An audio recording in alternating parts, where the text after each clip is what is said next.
podcast is part of the Sports Social Podcast Network.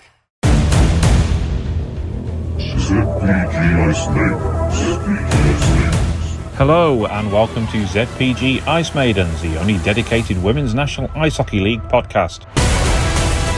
Part of the ZPG network of UK ice hockey podcasts. We're in partnership with the Hockey Art Co, hockey clothing for hockey people, worn by the best and hated by the rest. Listen to the ZPG network. Get a 10% discount on everything at hockeyartclothing.co.uk. Just enter the code ZP10 on checkout to get your discount. We are also part of the Sports Social Podcast Network, the biggest sports podcast network in Europe. Part of the ZPG network of UK ice hockey podcasts. Boasting over 450 podcasts for more than 15 different sports.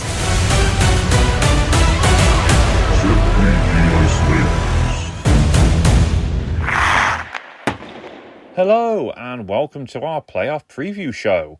We have all 17 teams covered for you, as well as some pretty exciting news too. Ice Maidens is proud to support and promote women's hockey as we attempt to provide a platform to showcase all the talent from the WNIHL. We are delighted to have teamed up with a great hockey brand in Zero Pucks Given, and, along with continued support from Her Game 2, we hope to continue raising the profile of women's hockey in this country.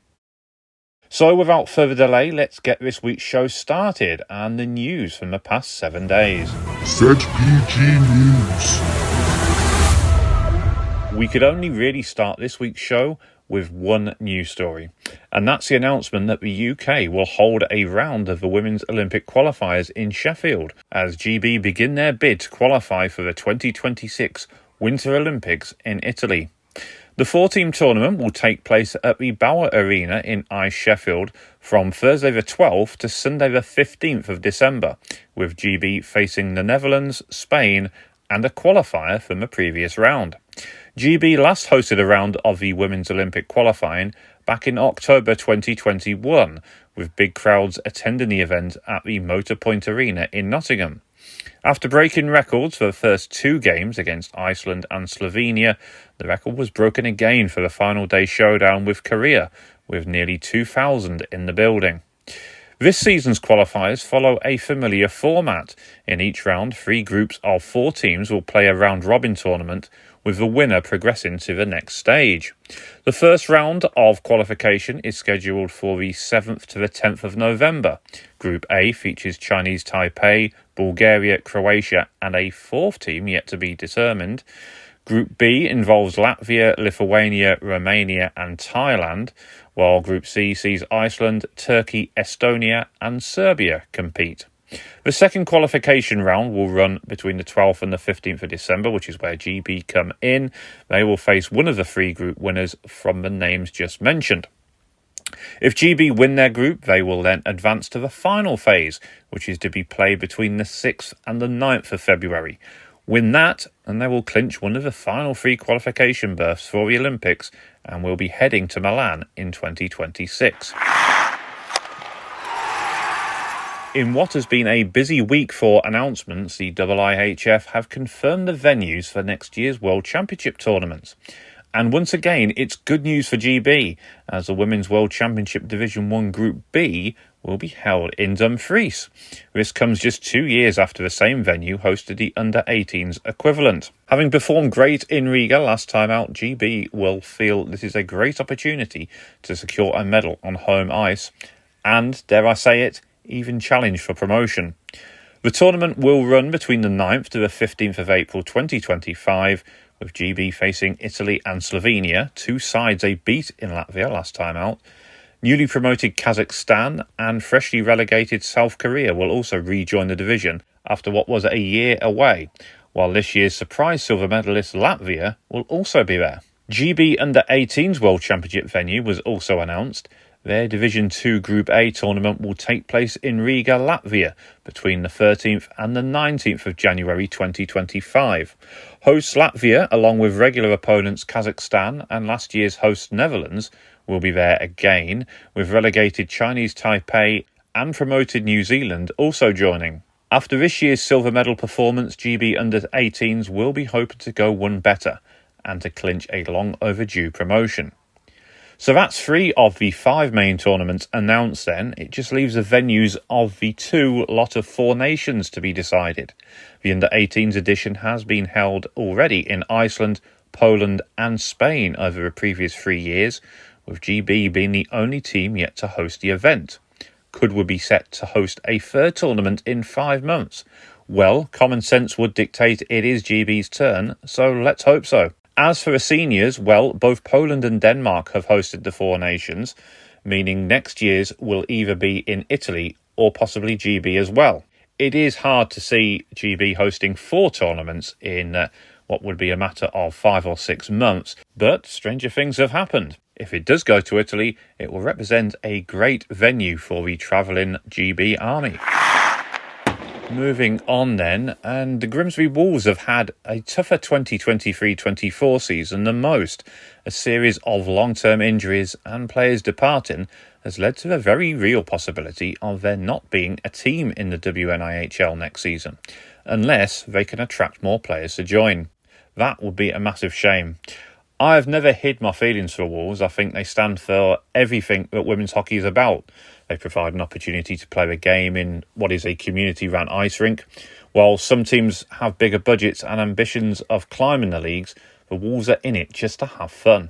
And having witnessed 4 epic games between them and the Whitley Bay Beacons over the past couple of years, I, for one, would be devastated if that was to come to an end. Wolves defender Laura Wardle spoke to the local Grimsby Telegraph this week, where she outlined that the club runs the risk of folding in the coming months. Unfortunately, that could completely be the case, she said. It would be such a shame after taking so long to build up the team in Grimsby if we were to see it go. To join the league for next season, we would really need to have about 15 players. At the moment, we are struggling to get 8 or 9. Laura was 28 when she took up the sport, and last season was a career year for her as she became a dominant presence on the blue line. I have been playing in every game for more than half the game, and anyone who knows about ice hockey and the speed and intensity with which it is played will realise how hard that is, she said. The Grimsby Wolves joined the WNIHL in 2018 and are actively looking for players aged 14 and over to join. So, if anyone knows of players who want to join the club, either from the Grimsby area or perhaps somewhere close by, then please do contact the club via social media. There is an email on there, so do look it up on the Grimsby Wolves Facebook page. Last Sunday, Chelmsford Cobras bid farewell to their longest-serving player, number 4, Karen Law. After over 36 years of dedicated service, Karen has decided to hang up her skates and her playing career at Chelmsford. Karen started playing ice hockey in 1987 at the age of just 17 for the newly formed Chelmsford Cobras, and was part of the team's inaugural season in 1988. Since then, Karen has played over 383 games and notched in 178 goals, 152 assists, which total 330 points, along with 122 penalty minutes, unsurprisingly making her top of the Cobras' all-time games played list. Karen captained the Chelmsford Cobras for 17 seasons between 2005 and 2022, at which point Karen made the decision to move into the newly formed Chelmsford Pythons team, who compete in Division 2, and went on to become their captain. On the ice, Karen is known for her grit, positivity, tenacity, work ethic, and bullish desire to win the puck. For anyone that has gone one-on-one along the boards with Karen will know she never gives that puck up easy. Karen has played a vital part of many of the club's successes over the years, with particular highlights of winning the Southern League in 2009, the undefeated league champion season in 2013, and winning the playoff trophy in 2019. She has also played a critical role in keeping the club going during the tough times, gaining her Level 2 coaching qualification to ensure the club was able to continue to function when they did not have a dedicated coach. Many times over the years, Karen would sit out a game just to be named a Level 2 coach and allow the game to go ahead. Karen also picked up the role of manager when long-standing manager Frank Wright tragically fell terminally ill. Karen is the epitome of team player and has been the core of the club for 4 decades. She is a true legend, not just of the Chelmsford Cobras, but in women's ice hockey in general, and completely irreplaceable. So on behalf of Ice Maidens, Thank you, Karen, for everything you have done for women's ice hockey. Cobras also bid farewell to 2 more of their long-standing players who have also decided it's time to retire at the end of this season. Lucy Jarvis has been part of the Cobras setup since 2002 and has been the Cobras' ultimate utility player ever since, playing both in goal and as a winger. Over the years, Lucy has been one of the Cobras' most committed and dedicated players, clocking in over 228 games, scoring 17 goals, 20 assists and accruing 22 penalty minutes. She is one of only 6 players to have played in over 200 games for the club. Lucy has been part of many of the club's successes, winning the Southern League in 2009 and was part of that same undefeated team to win the Southern League in 2013. Her competitiveness, team spirit and loyalty are some of the many characteristics which make Lucy the ultimate team player. Katie Bull, aka Bully, has had several stints at the Cobras over the years, first joining the team in its relative infancy in 1991 before becoming a core part of the team for the next decade, enjoying many successful seasons, winning the Southern League on many occasions as well. Katie then had a short interlude at Romford Lady Nighthawks before coming back to the Cobras in 2016. Despite injuries and several years out of the game, Katie still remains one of the strongest players to come through the Chelmsford fold and is a natural goal scorer. If the team needed a boost, Katie was always there to give it, being off the ice with words of encouragement or leading from the front on the ice. Katie has clocked over 115 games, 120 goals, 62 assists and 52 penalty minutes for Chelmsford over the years, averaging over 1.5 points a game. We are very sad to see all 3 players retire. They will forever be part of Cobra's hockey family and we wish them all the best for their future away from the rink. If you would like to bid farewell to all 3 players in person, the Cobras are hosting the Frank Wright Memorial Game for charity on Sunday the 21st of July at the Riverside. All fans are welcome to come down and watch. After careful consideration and discussions with their board, the under-16s team, London Capitals, have decided to rename to that of the Haringey Hounds Girls. This change is driven by several key factors that they believe will streamline operations and enhance the club's efficiency and identity. The name change will take effect from the upcoming season, marking the beginning of what should be a new and exciting chapter for the Alexandra Palace club. In addition to this, the club is excited to announce the formation of a new adult women's team, the Haringey Greyhounds. This new team will provide a clear and structured pathway for the players as they progress from youth to adult levels, ensuring continuous development and opportunities within the club.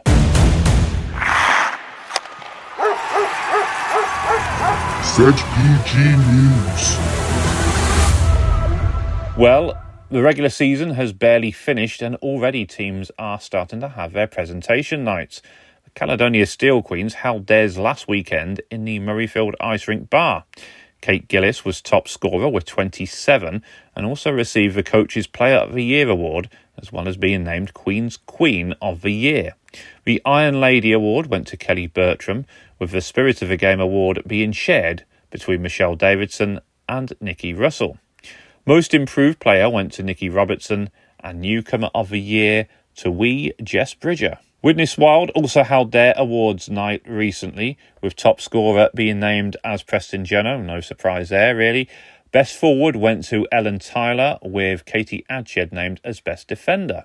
Most improved was Jenny Hickey, with the Coach's Player award going to Katja Oliver. Karen Cooper was named unsung hero and the Players Player award went to Rachel Pearce. Congratulations to you all. Whilst the WNIHL regular season has very much come to a close, the Development Cup is still in progress. Victory for Sirens Odyssey on Saturday saw them come away with a 3-1 win on home ice against Peterborough Phantoms. The first and third goal was scored by Spirit of the Game winner Molly Meggans, assisted by Claire Burden and Sophia Duncan respectively. The second goal was scored by Sophia Duncan, assisted by Amber McDermott. Player of the game went to Vicky Falk. Siren Odyssey's next home game is on the 8th of June versus Coventry Phoenix Rising. That is at the Slough Ice Arena and has a face-off of 6:10. In what was the inaugural game at home for the Solent Valkyries, they clinched a 4-2 win against Oxford Shining Stars. Player of the game went to Rose Kent, who scored one of the goals. Lily Barkley, Willow Oatley and Lucy Gates also found the net, with Kelly Stevenson and Courtney Lewis registering assists.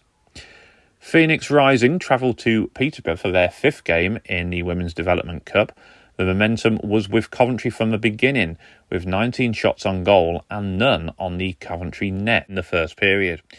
But with the game scoreless, they went into the second piling on the pressure, adding screens in front of the net and improving positional play. They were rewarded with a great goal by Jenny Maybe, who skated in on net and fired into a top corner after a setup by Holly Brooks, who was guesting for the team from the development player pool. After just a few seconds, the next line out made it count, with Tamara Ham assisting a goal by Zoe Standish, another player pool guest.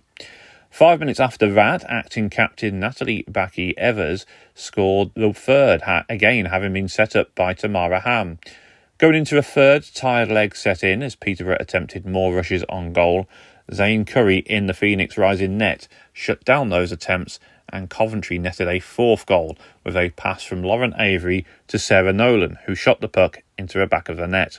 The game ended with a well-deserved 4-0 win. Player of the game went to Tamara Ham, while Player's Player was awarded to Zane Curry.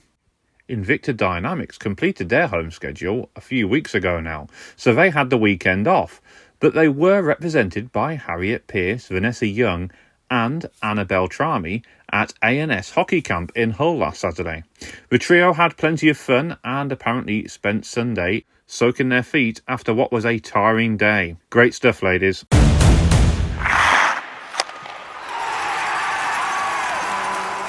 Okay, so the moment we have all been waiting for. It's playoff finals weekend.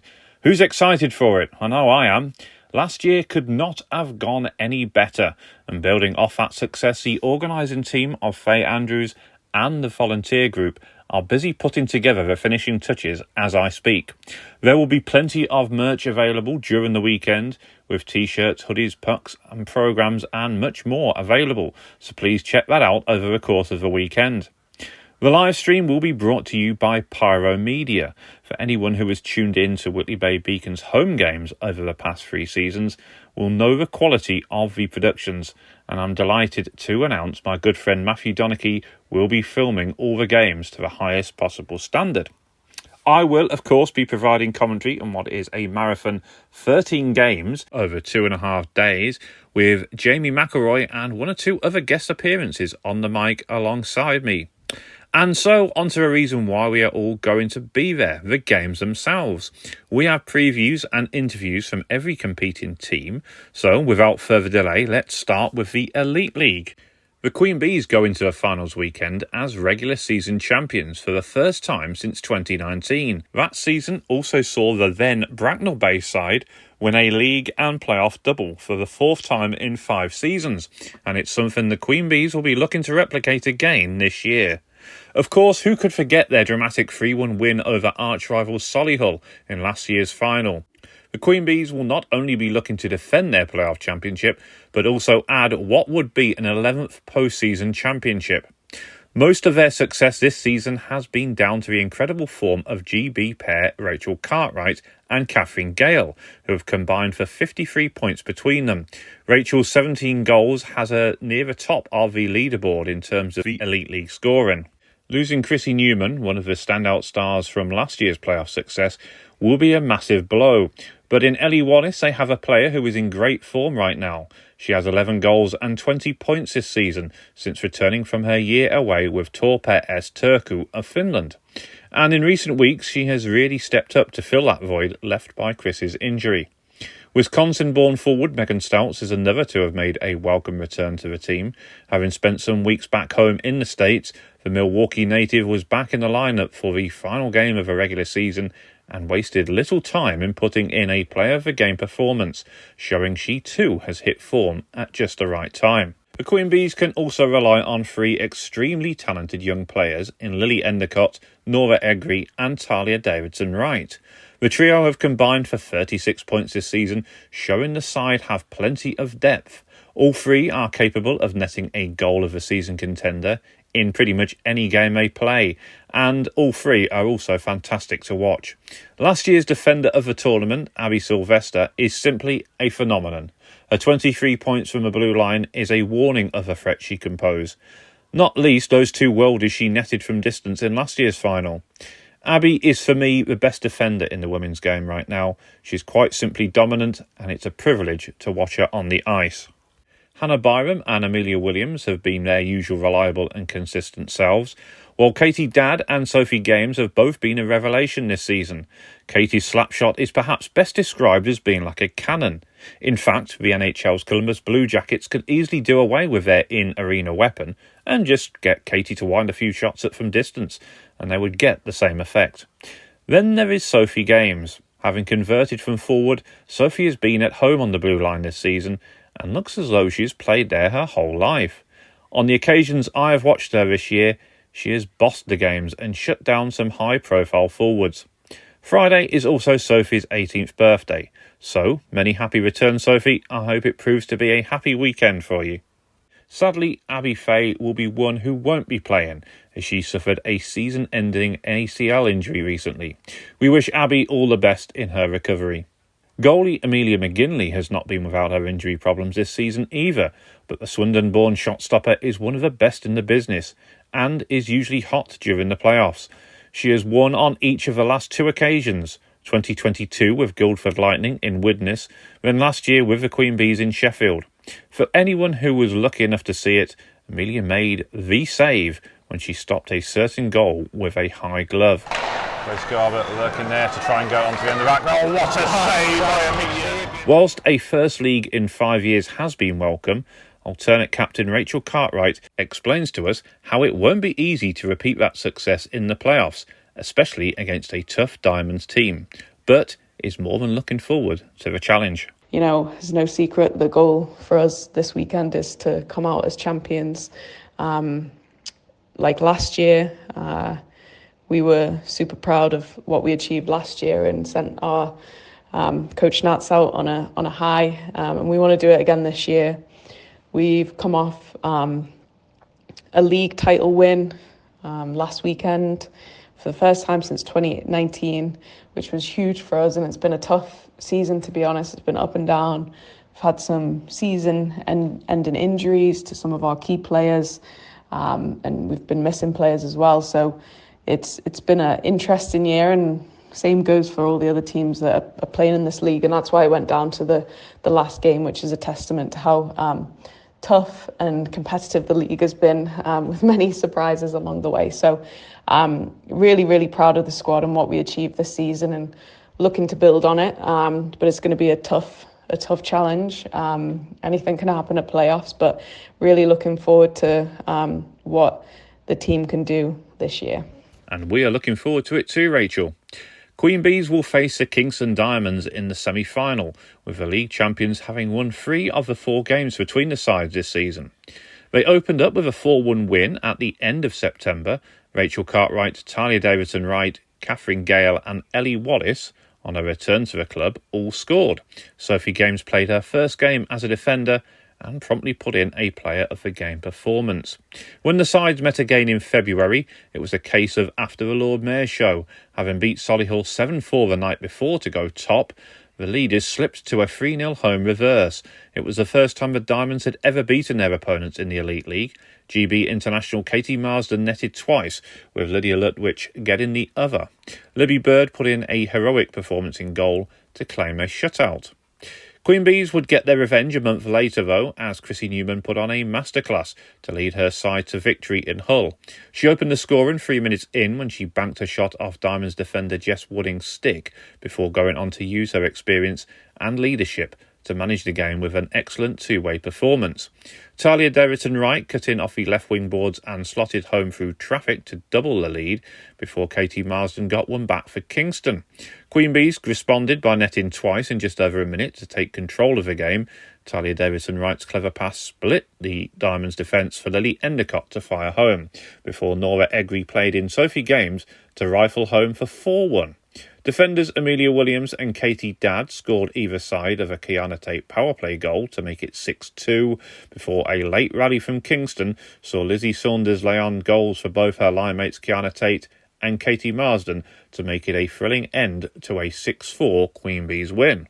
The most recent meeting happened just a couple of weeks ago, when a very short bench Queen Bees side exploded offensively to have one hand on the league title.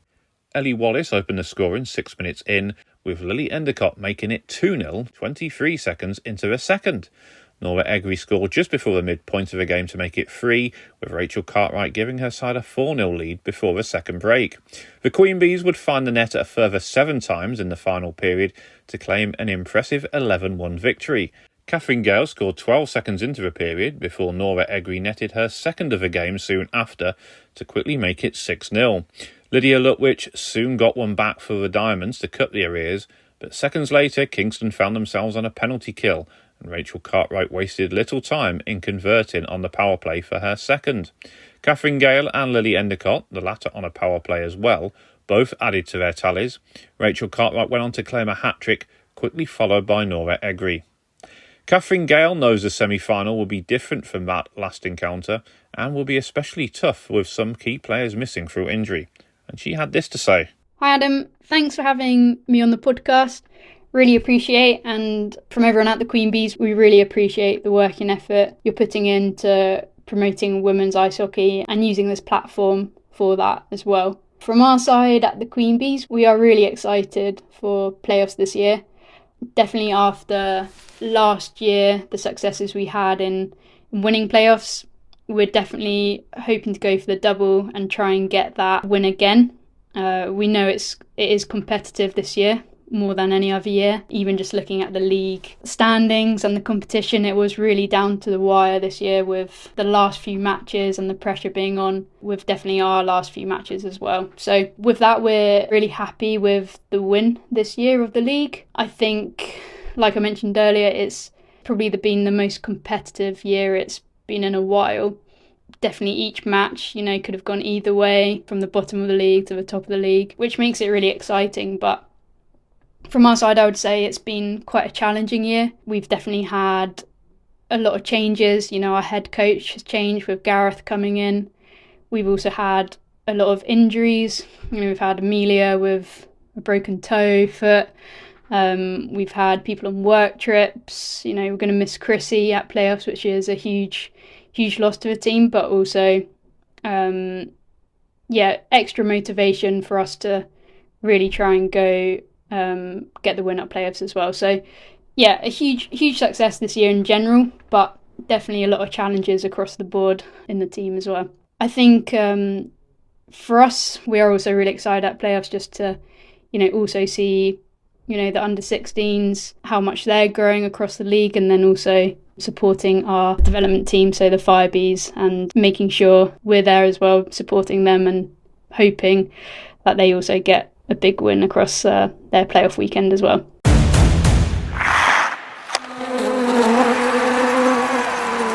Kingston Diamonds are involved in the playoffs for the first time since 2019 and will be more than ready to play the role of spoilers.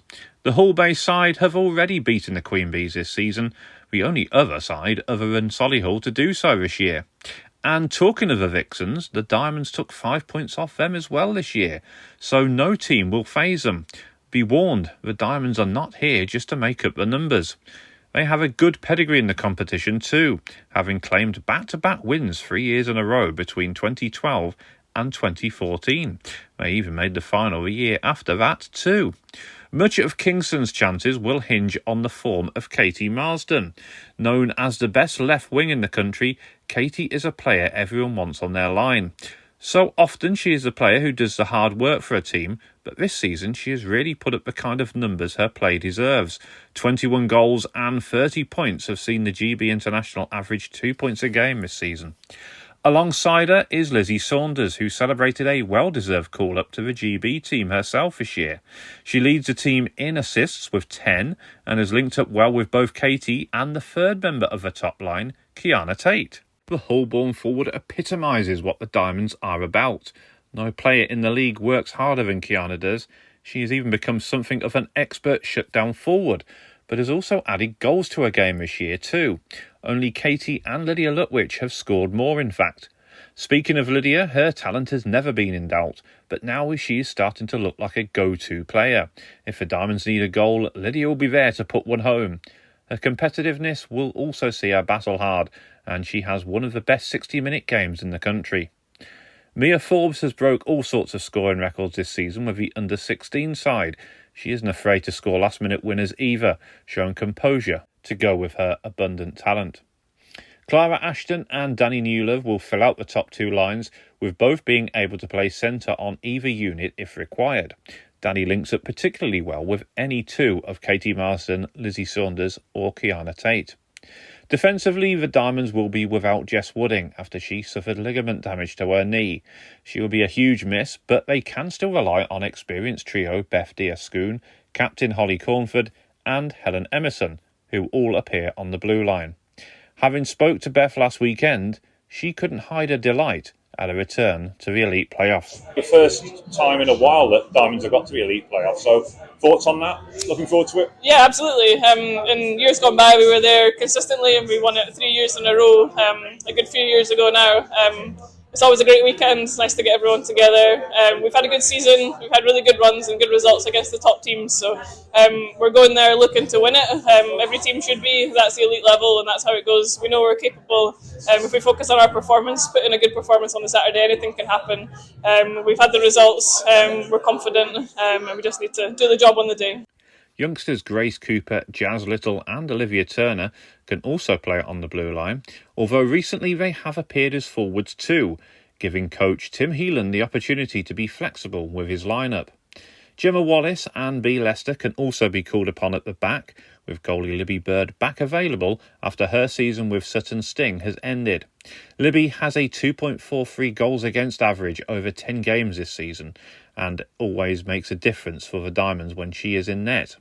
Whilst the game won't be easy against the league champions, both Grace Cooper and Jazz Little know they are here to compete. It's been a while coming for Elite. We haven't obviously made playoffs recently. So it's kind of a big thing. I know a lot of the girls are really looking forward to it. Especially when the likes of Beth Schoon and Helen that have been on the team for a while are definitely really up for it. Yeah. So I mean we've got a strong squad going to playoffs. And it is we are motivated because although we are playing against the Bees who are, they are very good. We have beaten them before and we know that we just need to communicate between the team and we can come back and we just need to set the standard and prove to everyone that we are winners.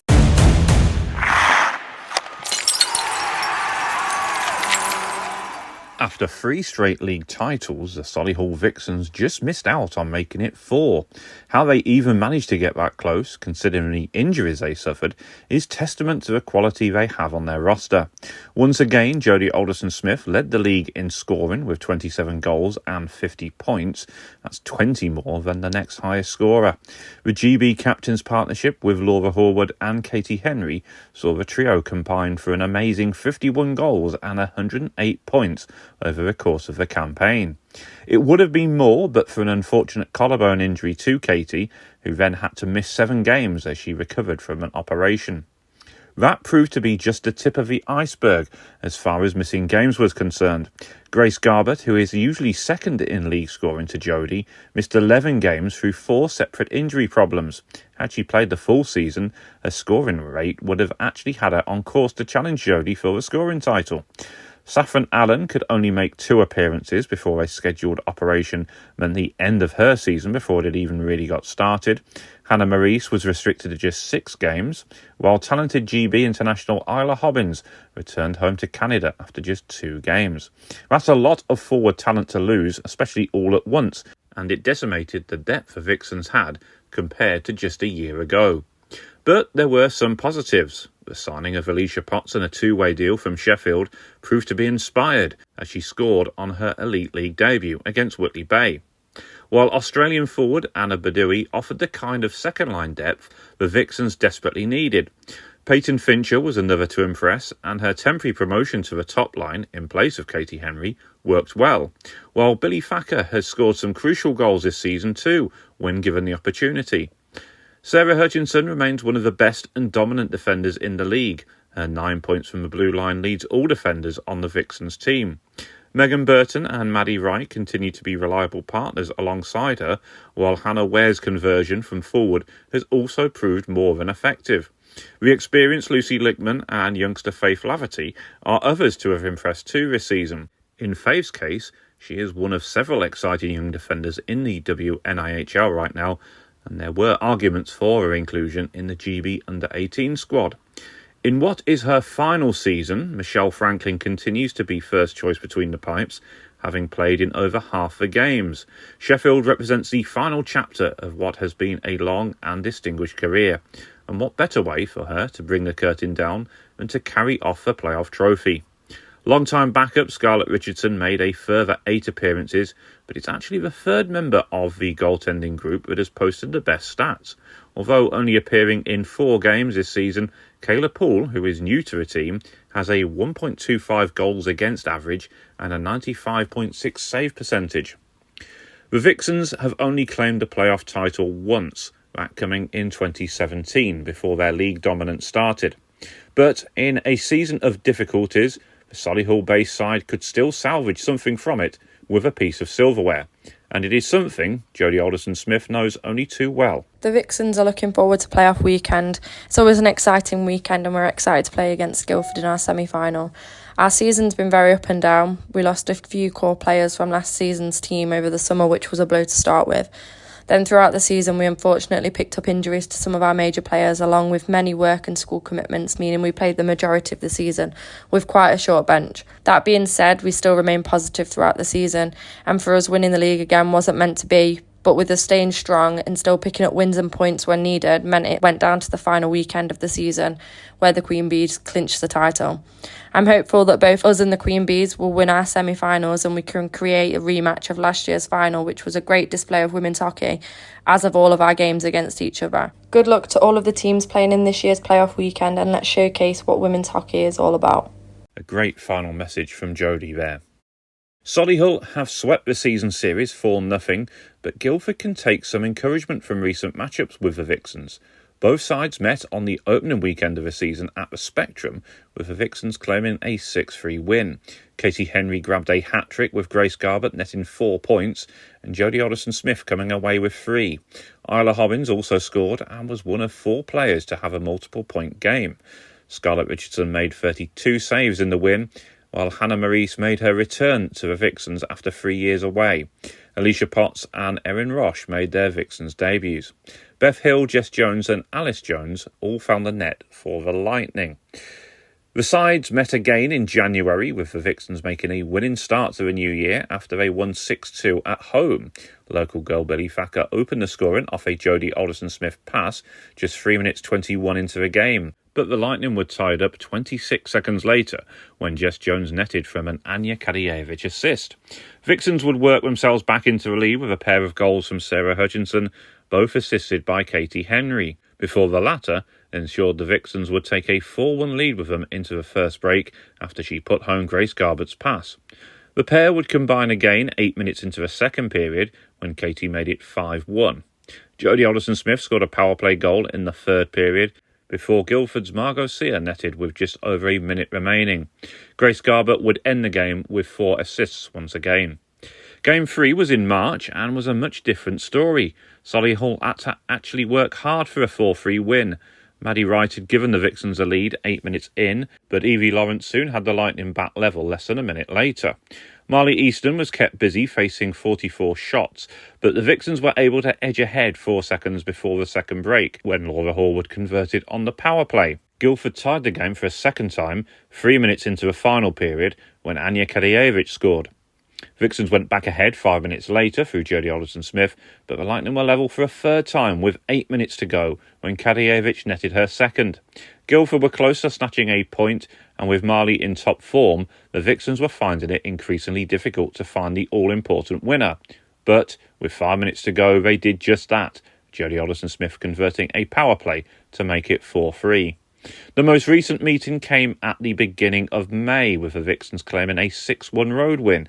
Katie Henry returned from injury and wasted little time in asserting herself, as she scored as part of a 4-point game. Ellie Shaw, who made her Elite League debut for Relegation against the Vixens, netted on the power play to mark what was a memorable day for a Swindon-born defender. Jodie Alderson-Smith netted twice, while the third member of the Vixens' top line, Laura Horwood, also scored, the trio combining for 13 points. Anna Badoui and Alicia Potts also found the net.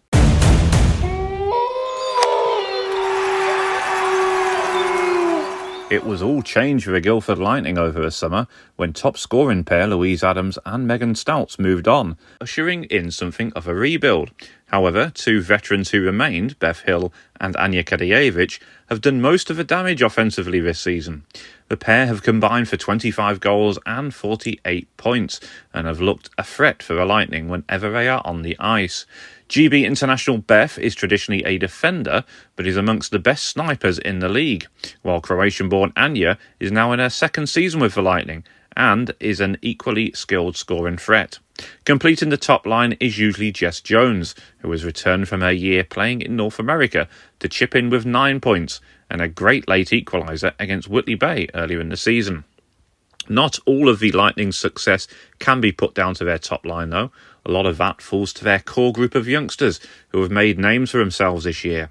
In French-Slovak centre Margot Sear, they have an outstanding young talent with some great hands to match. Abby Minter is a hard-working player that complements Margot.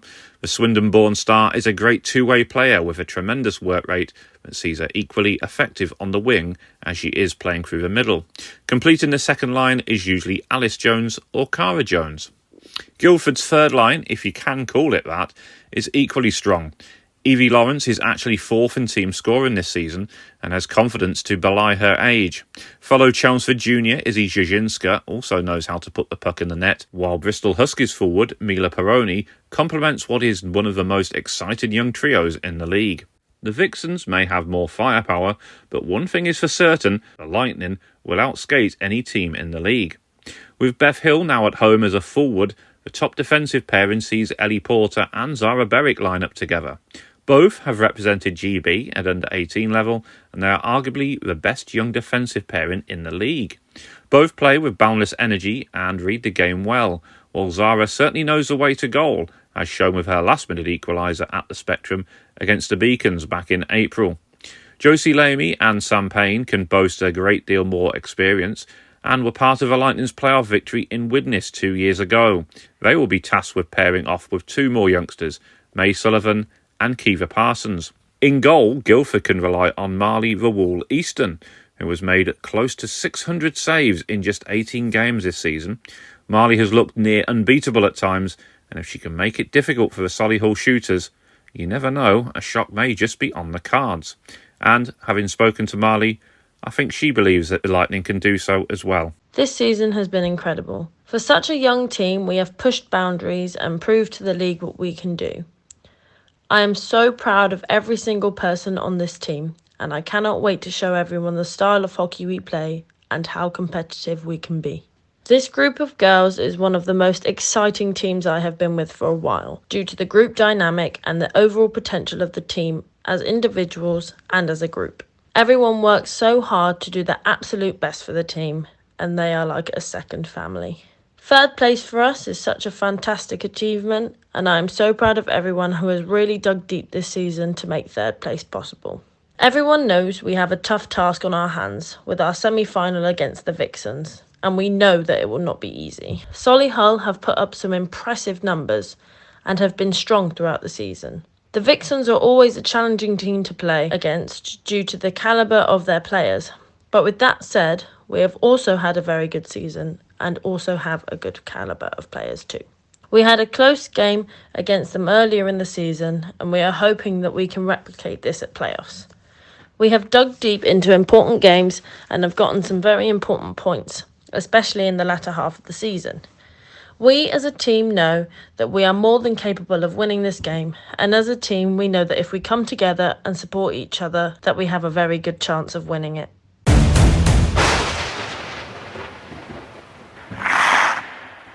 No team is going to relish facing Marley or the Lightning.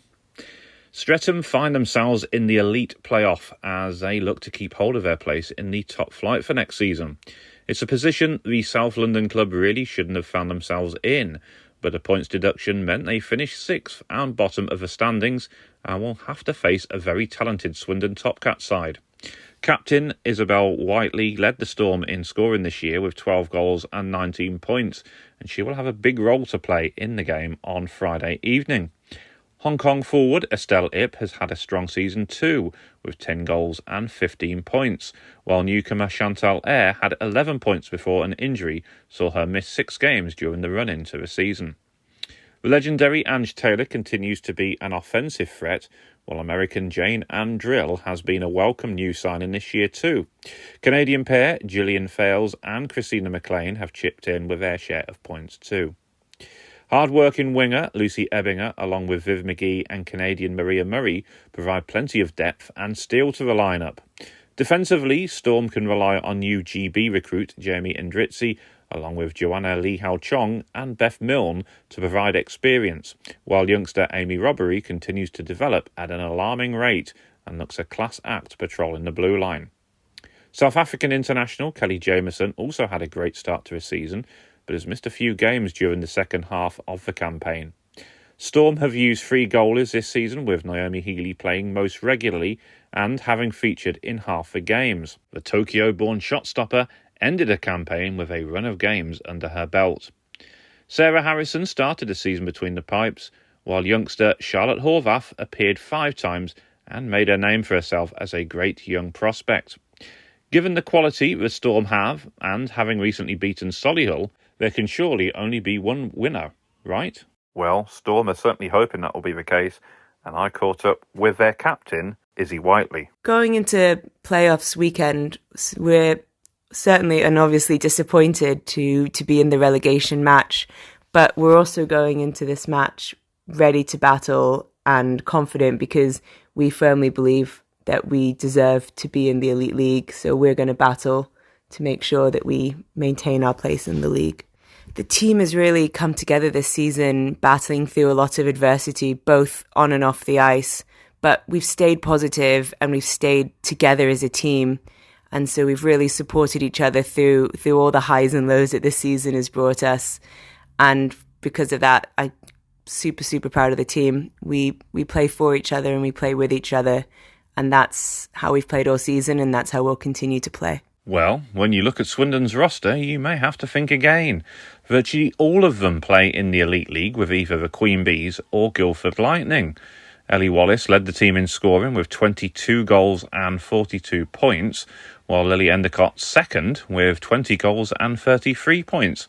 Those two, along with Nora Egri, form the Queen Bees forward contingent and all reached double figures in goals. All have played against Streatham this season, and all could easily find the net against them too.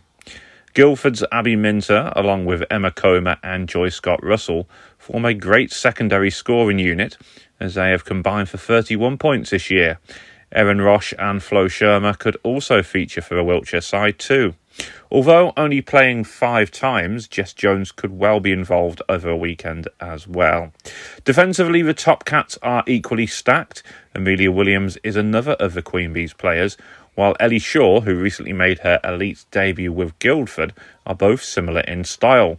They love getting forward to join the rush and play with boundless energy as they get up and down the ice and read the game well. Youngster Miley Drazy and Leah Wallace, who at 18 represents the experienced member of their defensive ranks, are both quality too. Zara Berwick joined mid-season on a 2-way from Guildford and will almost certainly feature for the Topcats as well. In goal is Marley Easton, who has played on 10 occasions this season. She holds a 1.6 goal against average and a 93.2 save percentage. So it won't be easy for Streatham, Firebees, or anyone else for that matter, who could potentially face them in the final. But Marley knows there is a great chance to add more silverware to what has been already an exciting season down at the Link Centre. What an amazing season it has been. Once again, we have blown this season out of the water, and this year we have managed to come out on top. We have had some tough games this year, especially against the other 3 playoff teams, with absences due to players playing Elite League games and even representing the country out at both the Under-18s World Championships in the Netherlands in January and the Women's World Championships in Latvia in March. Being league winners means a lot to us. We have worked so hard over the last couple of years to show everyone that we belong in this league and that we can play good hockey against some fantastic teams. This team is another example of a second family. We all get along so well and we just gel together really nicely. We really wanted to build our experience in this league, with it only being our second season here in Div 1. We also wanted to build on our second place finish last year, whilst also bringing in some new players from our academy and the Topcats team. Our first game of the weekend is going to be a tough one. Streatham are a well-drilled team who know the game and know how to win. They always put 100% into every game and always battle hard, whether it's a battle along the boards to get a loose puck or just a 50-50 skate for a potential icing. However, we are looking forward to testing ourselves against Streatham, and this will be a valuable experience for us. We've come a long way since Div 2 a couple of seasons ago, but know that we still have a lot to learn as a team and as individuals. We know it will be a tough test, as they're a strong team with lots of players that make an impact on the game, but relishing the challenge. As for the playoff games, we know this will be a tough test, as Firebees, Hull and Huskies have all had great seasons this year. Our semi-final will be a tough game, as a few of the girls from both teams play for the Queen Bees, so it will be an interesting matchup, especially as we also have the Friday night game too. It really will come down to who's better on the day, and we'll be working hard to book our place in the final and hopefully bring some more silverware back to Swindon. Thank you, Marley. And what better way to end the season for the Topcats than a double playoff success? But first they have to get past Firebees, and Swindon actually had a tricky double-header weekend with them back in March and had to battle back from being 2-1 down at the first break to eventually claim an 8-3 win at home. Talia Davidson-Wright netted twice for the Firebees, with Swindon equalising 6 minutes into the second period and then scored twice more in a productive 6-minute spell. Sophie Games pulled one back with 5 minutes left in the period, and the sides went into the second break with a Topcats 4-3 lead. The game continued to be exciting, but Swindon finally made it safe at 5-3. Talia Davidson-Wright was named player of the game for the Firebees. Ellie Wallace scored 3 goals for Swindon as part of a 4-point game, which saw her awarded with their player of the game, while Abby Minter netted twice. Leah Wallace, Lily Endicott and Joy Scott Russell also scored. 10 players registering at least a point, with assists for Miley Drazy, Emma Comer, Ellie Shaw, Hannah Squance and Nora Egri. The following day the sides met again, this time in Slough, and the Topcats were held to a 2-2 draw. Lily Endicott scored both goals for her side and took home the Player of the Game award, while Ellie Wallace and Emma Comer recorded assists. Talia Davidson-Wright was amongst the goals once more for the Firebees, with Amy Kingsbury netting the other. Solihull's Michelle Franklin, who had just helped defeat the Elite League Queen Bees on the ice moments earlier, actually went on to help out the Firebees by putting in a Player of the Game performance. So you've been warned, Swindon, it won't be easy. Having got off to a slow start last season, the Firebees narrowly missed out on a playoff spot, but having played in the 2022 version, it's great to see them back. Abby Sylvester may have aged out over last summer, but the side can rely on a group of talented youngsters to drive them forward. Talia Davidson-Wright is perhaps the most exciting of the forwards, as she led the team in scoring, with 10 goals and 17 assists. Isabel Bennett, who is representing GB at the Ball Hockey World Championships this summer, is another great offensive talent, and her 11 points have been crucial this season too. Sophie Games, who converted to defence for this season, actually is second in team scoring, as she has added 8 goals and 11 points from the blue line. Her defensive partner had usually been captain Abby Fay, who has scored some spectacular goals of her own this year, but sadly she will be missing the playoffs after injury robbed her of the honour of leading her side out after doing so much to get them there in the first place. Amy Kingsbury and Isabel Eggington are others who have a great future ahead of them, and Sam Phillips, who is one of 2 co-coaches on the team, adds some veteran leadership to the side. In goal is Cardiff's Mackenzie McNamara.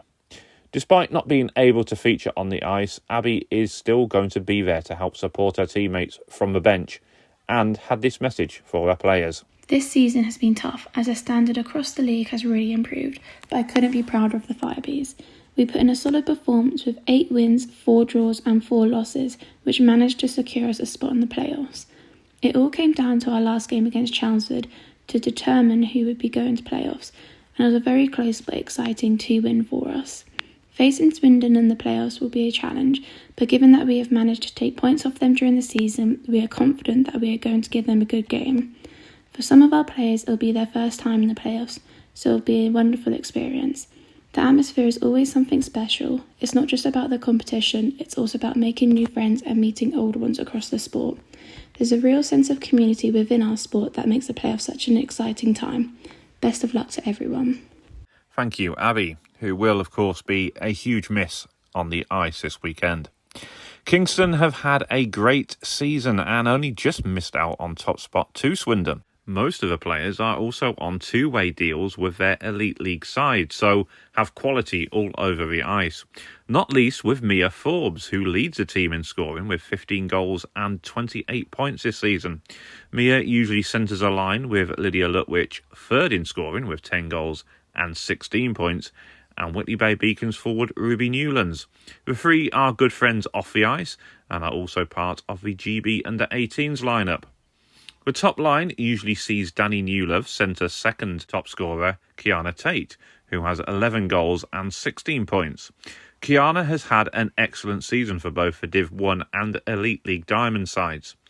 Lizzie Saunders completes the top line with the three of them working extremely well together. The third line usually sees Kate Taylor and Ketz Robinson either side of Katie Payton, while Lois Tomlinson does a good job alongside youngsters Martha Brown and Izzy Oswin, the latter of which looks to have a great hockey career ahead of her. With Jess Wooding out injured, a lot of the defensive responsibility will fall to her former partner Grace Cooper and Jazz Little, while Phoebe Maffa and Olivia Turner play regularly in the Elite League. Louisa Keller and Latvian-born Evie Wenger could also feature. Georgina Ashton has been the main goalie this season and can boast a 91.2 save percentage across 15 games. Grace Cooper and Jazz Little have enjoyed this season in Division 1 and they know it's a chance to make up for missing out on the league title. We've just been really strong. Obviously we've got quite a young team this year, Prem-wise. But yeah, I mean, the young ones are just so fast and the tempo's unreal at the minute, to be honest. The vibes on the bench are just perfect. This series will be difficult to call.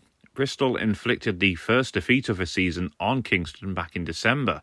Despite taking an early lead and scoring a late equaliser, the Diamonds had their unbeaten run brought to an end by the Huskies. Bristol, on the other hand, got their first win of the season in that exciting game, where there was plenty of end-to-end hockey. Kiana Tate, Ruby Newlands and Jess Woodin scored for Kingston, with Becky Osman, Katie Edgington, Becky Dakova and Emily Benson with her first, all found the net for Bristol. There were assists for Mila Peroni and Shannon Priest, while Lauren Ralph made 33 saves on what was her debut in goal and earning her the Player of the Game award. The two sides met again at the end of April, this time in Bristol, and played out a 2-2 draw. Despite being short-benched, Diamonds grabbed 2 early goals from Mia Forbes and Kiana Tate, but penalty trouble throughout the last 2 periods allowed Bristol to fight their way back into the game. Both goals were scored on the player advantage by Anne Chilcott and assisted by Becky Osman. A strong defensive effort from the Diamonds and some incredible penalty killing later in the game, including 2 instances of seeing off 5 on 3s, kept Bristol from taking the lead. Ellen Pereira-Murray was named player of the game for the Huskies. Bristol have had a solid return to Division 1 following relegation from the Elite League last season. Becky Osman led the team in scoring with 8 goals and 23 points, closely followed by Katie Edgington, who netted 15 goals and 19 points. Sadly, Katie got a foot injury towards the end of a regular season, and her participation in the playoffs is uncertain. Mila Peroni has had a strong season for her Huskies as well as for the GB under-16s. Her 19 points and team-leading 13 assists making her an integral part of the Huskies' offence. Rounding out the team's top 5 scorers are Becky Inker-Smith and Anne Chilcott. Young defender Ellen Pereira-Mori is a standout talent on the blue line, while goalie Gemma Davis can boast a league-best 1.03 goals against average and a 96.1 save percentage. Caledonia Steel Queens named their playoff roster a week before the tournament got underway, and having used an incredible 38 skaters and 3 goalies during the regular season, it was more of a case of who do they leave out. Kate Gillis was always going to be one of the first names on the roster. The Scottish forward leads the Queens in scoring with 14 goals and 27 points. In the Queen's last regular season game, away to Whitley Bay a couple of weeks ago, Kate was on a line with Irish international Aisling Rafter and Tatiana Donaldson, who hails from the Bahamas. Aberdeen youngster Jess Bridger finished second in team scoring with 12 goals and 20 points. During that game with the Beacons, Jess centred a line with another Irish international, Laura O'Sullivan, who has had a great season scoring 11 goals and bagging 15 points.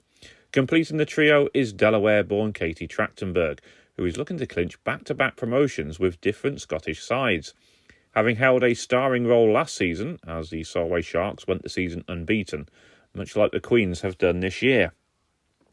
Nikki Russell has 11 goals and 16 points this season and is usually alongside Canadian centre Maggie Agnew and Dundee youngster Caitlin Monk.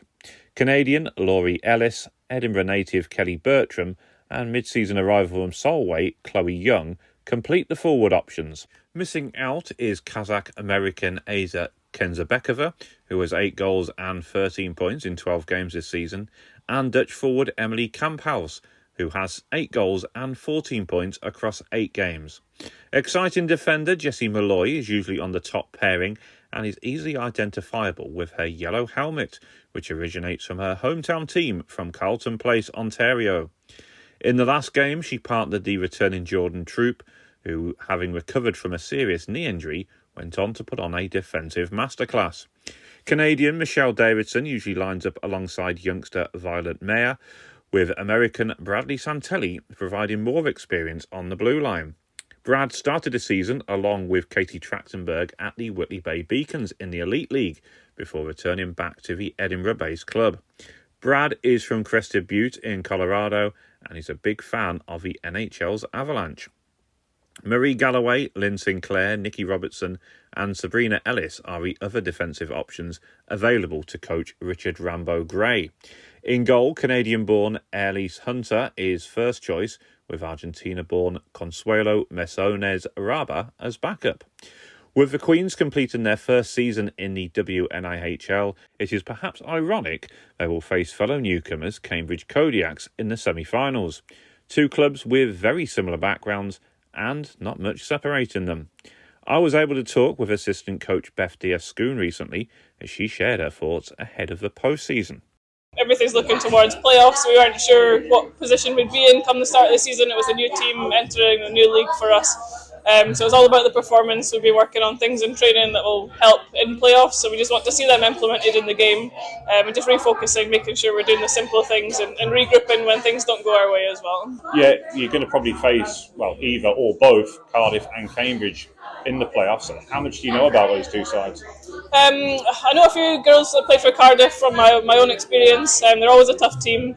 They've got some standout players that do the job. Cambridge is an interesting one. They're in a very similar position to we are, having joined the league, probably based largely from university players initially, and also branching out. So it's quite an interesting story, having 2 teams in such a similar boat going into playoffs. Beth Diaz-Schoon there, one of the true legends of the game. One of her players, defender Jessie Malloy, was also excited ahead of a playoff semi-final and said this recently. There will definitely be 2 tough games. As long as we keep the team chemistry up and keep it going, I think we definitely have the power to take it home back to Scotland. Cambridge Kodiaks couldn't have wished for a better inaugural season as they clinched a playoff berth at the first time of asking. In what was always going to be a competitive Division 2 South, the Kodiaks only lost twice, away to Streatham early on in the season and at home to title rivals Cardiff. Canadian forward Christina Ashley led the way with an incredible 32 goals and 25 assists for 57 points this season. Sarah Carvenan, who played in the playoffs last season with Peterborough, finished the season second in scoring. The Finnish forward ending the campaign with 20 goals and 39 points. Another Canadian, Alicia Anderson, posted 19 goals and 28 points to end up third in scoring. Fourth was another former Peterborough star, Josie Milton, who scored 12 goals and 24 points. Whilst this may have been the first season for a club, there are several other familiar names on their roster who have experience playing in the WNIHL. Ellie Goldstone spent the last 2 years with Chelmsford Cobras, while Katie Goodwin had a couple of seasons with Solent Amazons. Claire Ledbury and Erin Russell have both played for Milton Keynes Falcons, with the latter still on a two-way deal, while Sophie Heather is the third player to have moved south from Peterborough.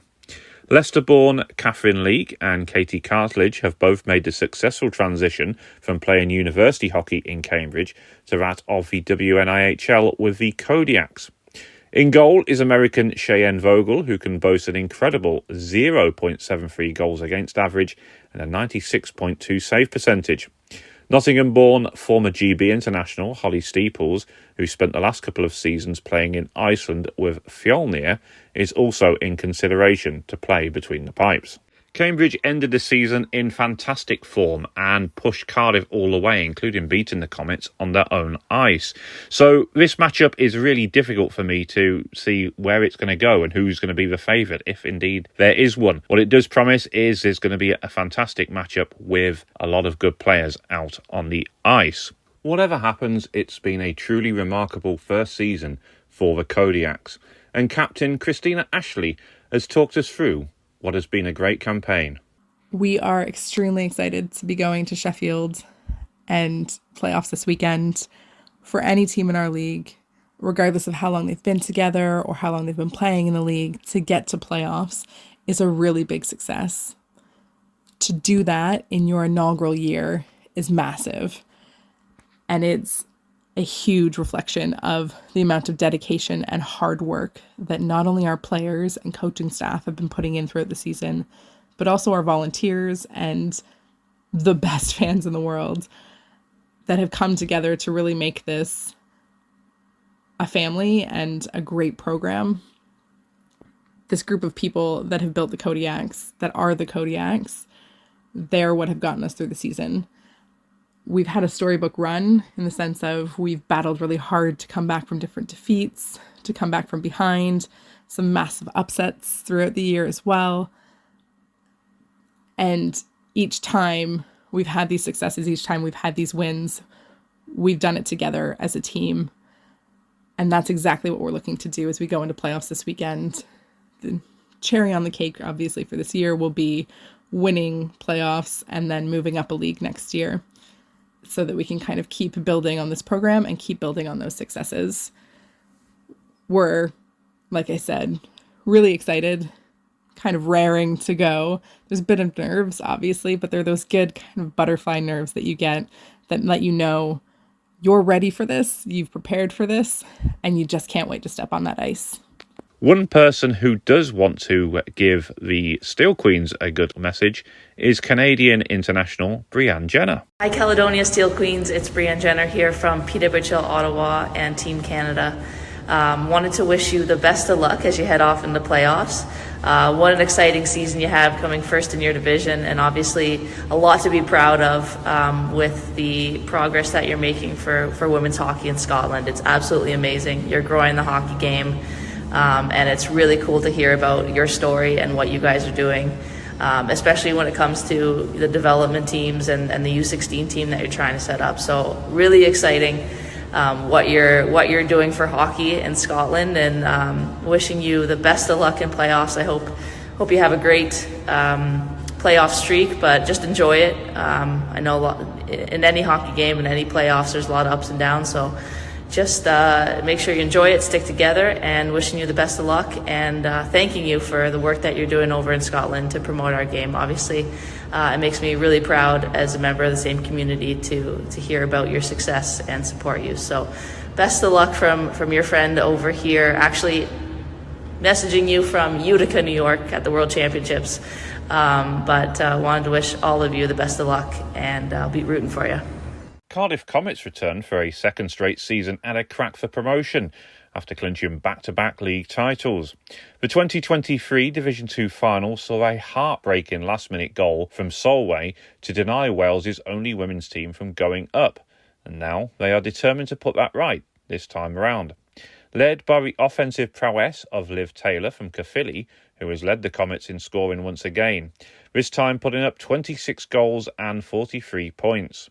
Last year's final saw Liv score a hat-trick in the 4-3 loss as she put in a real player of the game performance. On the opposite wing is usually Swansea-born Maddie Davis, who was second in scoring to Liv with 19 goals and 26 points. Completing the top line should be local girl Rachel Miles, who is the centre. Rachel also does great work away from the ice, and she raises money for charity as well as awareness for mental health as part of Mind Hockey. While Rachel also has a prominent role with the hockey branch of her game too. In recent seasons, Captain Jordan Phipps has centred the two Cannon sisters from Canada. However, after playing just 3 games, Leah had to move away. Amy remains and has combined with Jordan for 15 goals and 24 points this season. Liz Shackley and Gemma Kelland also got into double figures in points for this campaign. Megan Lawrence and Farron Smith have been near ever-present on the Comets' blue line this year, with Mackenzie McNamara posting great numbers between the pipes once again. A 1.09 goal against average and 96 save percentage, only enhancing her reputation, as she has also seen service with the Firebees in Division 1 this season. After another good season, Cardiff are now hoping to go that one step better and clinch promotion. And I was able to speak with Captain Jordan Phipps. In summary for our season, really, I think we hit the ground running. We were, I think we discussed at the start of the season that something that we'd like to do is get back to the playoffs if we could. It's always uncertain, even with the same teams, quite a lot of us have been around the league for a while. But I think, with the lots of teams having development teams and players moving around this season, players coming into the league, and like I said, the standard increases every year, so you never really know what you're gonna go, and you just have to prepare as best you can for every game. So yeah, it's been really nice. Every game's been challenging. It's been close, and I think sometimes the score hasn't reflected how either team has played really, and I'm sure the teams could say the same. So yeah, that's been a really good positive for the league this year. Up to the playoffs now for the end of May, so really excited to get to watch some of the best of the girls and women's hockey from around the league, which will be really good to catch some of the other games. Get to spend another weekend with the team, which is always great, and yeah, I guess just enjoying the weekend really and rounding off the season. Obviously really happy to get back into the playoffs, having lost to Solway last year with a great goal from the blue line from them. So yeah, I mean, as a team, this is what we'd kind of hoped that we'd be back in playoffs. Obviously winning the league back to back and getting into back to back playoffs is obviously fantastic for us. Yeah, we're very happy to be back up there. We've got obviously 4 strong teams coming from the Women's National Hockey League too, with Cambridge and Steel Queens joining the leagues this year. So and they've obviously had a great season themselves. Steel Queens going undefeated for the whole season, and Cambridge only losing out on 2, one of which was to us. So with Telford as well, I know that I've played Telford in the past, who are a very strong team, so I'm looking forward to a good game against Telford, and wish the best of luck to the Steel Queens and Cambridge for their game, and obviously just enjoy the weekend and see out the season. Telford Wrekin Raiders are a welcome addition for this season after being cruelly denied a spot in last season's edition, when Widnes benefited from a ruling which gifted them 2 points from an abandoned game. With goalie Tegan Hyatt and promising young forward Natalia Tamash having moved on over a summer, there was perhaps reason to feel the club couldn't make that next step up. But how wrong you could be. In Alice Summerford, the Raiders have a more than suitable replacement in goal. The youngster, who was playing for Manchester Storm in the Under-16s League last season, has been in great form for the Raiders and has a 93 save percentage over the season. Canadian-born Michelle Madziak has hit 23 goals and 29 points to lead the team this season. New arrival Letitia Liu has performed brilliantly, and her 12 goals and 23 points have certainly helped push the club to second. Veterans Heather Metcalf, Anne McLean, Barbara McInnes and Karen Gregory have continued to provide great leadership and important points too, while Becky Craig and Tiffany Jane Miller have also reached double figures in points for a season. Player coach Heather Metcalf has very kindly put together this summary of the Raiders season. After narrowly missing out on playoffs last season, Telford Wrekin Raiders were determined to fight back and secure one of the 2 playoff spots. The Raiders have worked really hard to develop their team and their coaches over the past couple of years. Setting up the Midlands Raiders Under-16 team has really created a pathway to bring much needed young blood into the team. We also now have a team of really experienced players that are foundation, level 1 and level 2 coaches. Unfortunately, we still require non-playing coaches, as none of the current coaches want to give up the sport they love just yet. So if there's anyone out there that would love to work with this amazing bunch of girls that are going from strength to strength, please get in touch with us. We've seen a number of players trial and play for England, Great Britain and Hong Kong, and we're extremely proud of them. After a wobble early on in the season against a strong, determined Sheffield team and losing some key players through other commitments and injury, the Raiders have continued to build and develop, creating a really strong team with much more depth. We had some really close games against the league champions Caledonia Steel Queens that ended in 4-2 and 3-2 to them. We'd like to congratulate Caledonia on their first season in WNIHL 2 and their unbeaten record to lift the title. They've been a force to reckon with and are another team that has great depth. The league this season has been really interesting, with teams taking points unexpectedly, keeping the last playoff spot a battle till the end. As a team, we have had a really strong finish this season, including an unprecedented 2 penalty shot calls in our league matches against Leeds and Caledonia, which were both saved by our fabulous young keeper, Alice. The Under-16s playoff lineup sees North champions Whitley Bay Beacons take on the London Capitals. This is a truly remarkable achievement for a Tyneside-based team in what is just their 3rd year of existence. Last season saw a Ruby Newlands-inspired team hold a 3-goal lead over the Swindon Topcats in the semi-final, only to eventually miss out on a place in the final thanks to a thrilling comeback by a Lily Endicott and Amelia Williams-inspired team. The coaching trio of Kerry Dunn, Jane Skelton and Vicky Smith have worked wonders this season to ensure the Beacons were crowned North champions after only losing 1 game away to Sheffield. They are led by exciting trio Evie May Tyndale, Heidi Dunn and Holly Smith, who have all represented their country at some stage of their careers. Evie May, who has hockey from both sides of her family, leads the team with 16 goals and 19 points and scored in last year's semi-final against the Topcats. Her cousin Heidi captains the side and has 13 points for the season. Holly is a very promising young defender who reads the game well and is the 3rd generation of her family to have played hockey in Whitley Bay. That trio have been ably supported this year by 3 Scottish players, Emily Duffy, who was 2nd in team scoring with 12 goals and 18 points. Rebecca Goldring, who often plays on the top line, is 3rd in scoring with 8 goals and 16 points, while defender Megan MacArthur, who already has experience of playing senior hockey in Division 1 this year with the Solway Sharks. Canadian-born Claire Wilson has 9 points and good on the face-off draw. Claire is also an on-ice official when she isn't playing. Hard-working forward Poppy Skelton is another to have a bright future ahead of her and has been involved playing for the England age group teams. Mia Bradshaw and Brooke Royce were also part of the team in Sheffield last season, and their development continues to grow. Defenders Caitlin Eastwood and Isabel Johnson are both part of the Beacons Division 2 side now.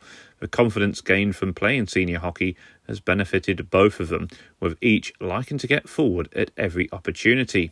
Caitlin has 7 points and Isabel 5, with the latter using what has become a trademark golf-type chip shot to find the net a couple of times this season, both for the 16s and for the seniors in Div 2.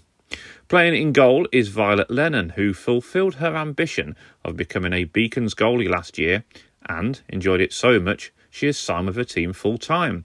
It has proven to be a perfect match as Violet looks set to have a bright future ahead of her. A huge amount of respect has to go to her parents, Mike and Katie, who travelled up to Whitley Bay from Cheshire. That is some commitment. Violet's sister Autumn is also on the team and she scored her first goal a couple of weeks ago. Beacons will be hoping to at least go one better this time around by making the final. However, it won't be easy as their opponents are the London Capitals. The team, who will be rebranded as the Haringey Hounds Girls next season, are back at the postseason after missing out last year. Tegan Walsh leads the team in scoring with 8 goals and 15 points and has scored in Division 2 for Slough Sirens during the year as well. Canadian-born Rebecca Voslinski is second in scoring with 10 goals and 12 points in what has just been 4 games. Neve Walsh is next with 9 points, followed by Aurora Dobbs with 7, who has spent some time with Invicta. Defender Kiva Parsons has Elite League experience with the Guildford Lightning, while first-choice goalie is Sophia Kuzaris, who has a 92.6 save percentage over 10 games. The Chelmsford Rattlesnakes have followed a similar path to that of the Beacons in that they were involved in a thrilling semi-final last season and, after finishing second in their division, went on to be crowned winners this time around. But after narrowly missing out to what was a stacked and talented Kingston Diamond side, who went on to win the championship, the Essex club are back and have a pretty loaded lineup of their own. Izzy Zizhinska is a fantastic young talent who has looked at home playing in the Elite League with Guildford. Izzy has 25 goals and 30 points in 11 games for the Rattlesnakes this season. Her Lightning teammate Cara Jones is second in scoring with 9 goals and 17 points. Connie Fiddler has been a regular scorer with the Pythons in Division 2 with 5 goals and 2 assists, and has also made 12 appearances and has scored in Division 1 with the Cobras, while Christina Powell has the distinction of having played in all 4 divisions this season. Like Connie, she has represented both Chelmsford's senior sides, but also made her elite debut with Guildford recently. Ava Adamson, Macy Allen and Freya Clark have all made their senior debuts during the campaign as well, with the Python showing how good the pathway is at the club. Freya Price, Rebecca Freeland and Matilda Howe have all regularly been in the points for Rattlesnakes as well. Playing in goal will be Kira Waddington, who has incredible stats, 0.68 goal against average and a 96.3 save percentage across 10 games, including 5 shutouts. Kira also plays for Guildford and the Cobras in the senior leagues, where she is quickly enhancing her growing reputation. Supporting her will be Lilith Wright, who is the next great goaltending hope the club has produced. Sheffield Shadows will be the side to face the Rattlesnakes then, after the South Yorkshire side finished second to the Beacons in the north. Olivia Bath is an excellent attacking threat and leads the team in scoring with 12 goals and 23 points. Second is Millie Fulbourn with 12 goals and 20 points. Millie is an incredible talent and has scored a further 13 goals and 6 assists in Division 1 with the Shadows senior side. Millie was included in the GB under-18 side that played in the Netherlands at the World Championships back in January and also captained the GB under-16s. Theodora Georgiado Mail has 18 points and has played 3 times for a Division 2 side, while Charlie Farr has 16 points and has starred in the Division 1 team. Sophia Green is next with 15 points, with Eva Solossi on 13. Eva, who comes from a big hockey-playing family, her dad Mike coaches the men's scimitars team, has played and scored for both senior Shadows sides this season. She is another to have represented GB at under-16s level. Brooke Howe is another to have made a senior debut for a Division 1 side, while Macy Wakeford has recently been away playing with England, and the likes of Amy Oliver, Libby Foster, Madison Rose Walker and Grace Matthewman add depth to what is a very strong roster. Ellie May Hobley Philipcroft and Hannah Sheridan share goaltending duties, with Ella May having league experience with Telford, Leeds and Sheffield in Division 2.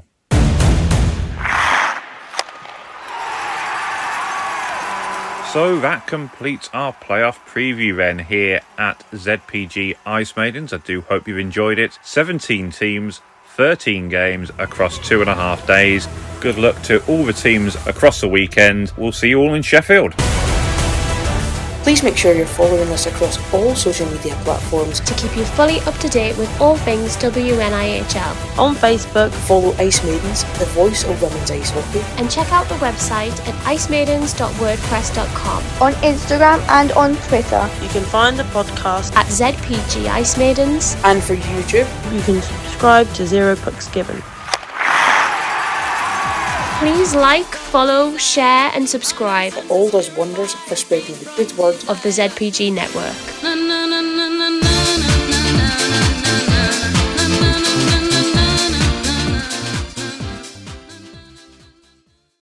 Sports Social Podcast Network.